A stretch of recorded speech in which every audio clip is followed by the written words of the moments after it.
کیا عورت غیر ضروری بالوں کے لیے ریزر یوز کر سکتی ہے؟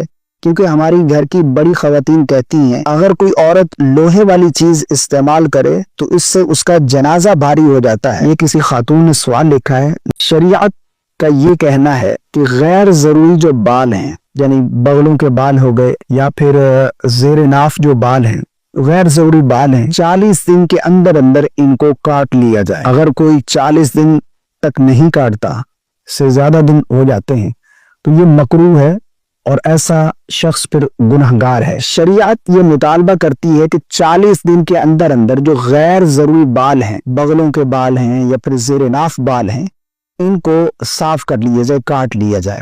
شریعت یہ مطالبہ کرتی ہے۔ کس چیز سے صاف کرنا ہے یہ مطالبہ نہیں ہے شریعت کا۔ جس دور میں جو بھی آلات پائے جاتے ہوں اس چیز کا آپ استعمال کریں۔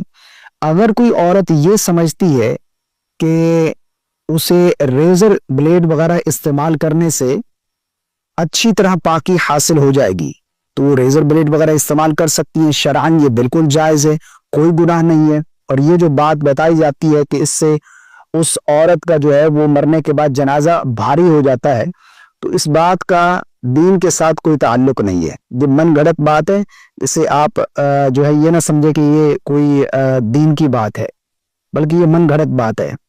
اور اسی طرح اگر کوئی مرد بھی ہے، اس کے اپوزٹ چلے، اگر کوئی مرد ہے، اسے اگر کوئی جلد کی الرجی وغیرہ یا کوئی جلد کا اس طرح کا کوئی مسئلہ ہے، اگر وہ ریزر بلیڈ وغیرہ استعمال کرے تو اس کی جلد جو ہے وہ خراب ہو جاتی ہے، اس کو کوئی تکلیف ہوتی ہے، اگر وہ کریم یوز کرے، جس طرح کہ آج کل ہیئر ریموو کریم آ رہی ہے، تو اگر وہ اس طرح کا کوئی کریم وغیرہ استعمال کرتا ہے تو یہ اس کے لیے بھی شرعاً جائز ہے، ٹھیک ہے نا۔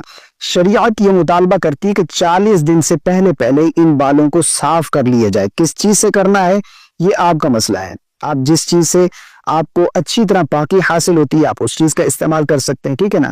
تو یہ جو باتیں بتائی جاتی ہیں کہ مرد جو ہے وہ کریم یوز نہیں کر سکتے، عورتیں جو ہیں وہ بلیڈ یوز نہیں کر سکتی، گناہ ملتا ہے، یہ بالکل من گھڑت باتیں، ان کا شریعت کے ساتھ کوئی تعلق نہیں ہے۔